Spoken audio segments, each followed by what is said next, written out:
नमस्कार, शिल्पाज किचनमध्ये आपलं स्वागत आहे। आज आपण करणार आहे बन डोसा। इन्स्टंट असा हा डोसा आहे। त्यासाठी आपण 1 वाटी रवा घेतलेला आहे, 1 वाटी दही आता एका भांड्यात काढून घेणार आहे। हे रवा आणि दही हे चांगलं मिक्स करून घ्यायचं।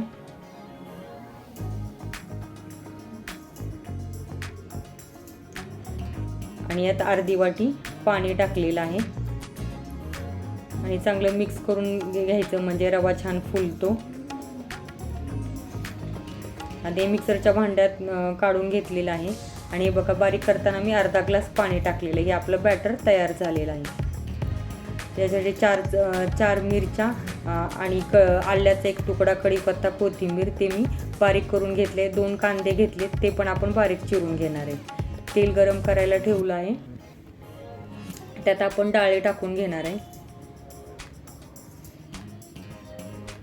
त्यानंतर मोहरी, जिरं आणि आपण मगाशी जे वाटण केलं मिरची, कढीपत्ता, आलं आणि कोथिंबीरचं ते आपण टाकून घेणार आहे। कोथिंबीर टाकून घ्यायची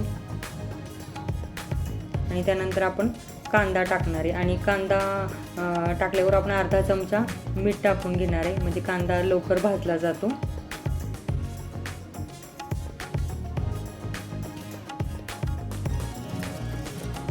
आणि कांदा असा लालसर होईपर्यंत भाजून घ्यायचा।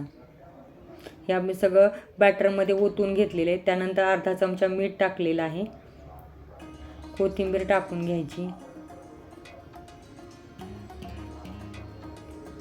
आणि त्यात 2 चमचे मी तांदळाचं पीठ टाकलं आहे। तांदळाच्या पिठाने छान खुसखुशीत होतात। चांगलं मिक्स करून घ्यायचं तांदळाचं पीठ पण।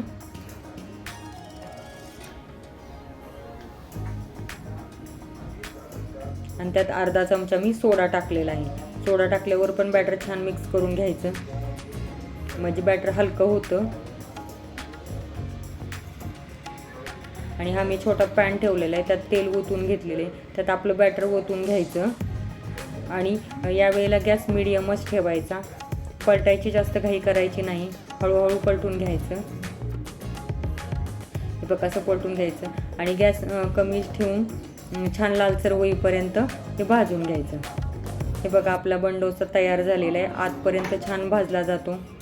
हे बघा आपला बन डोसा तयार आहे। रेसिपी आवडली असेल तर लाईक करा, शेअर करा, सबस्क्राईब करा। धन्यवाद।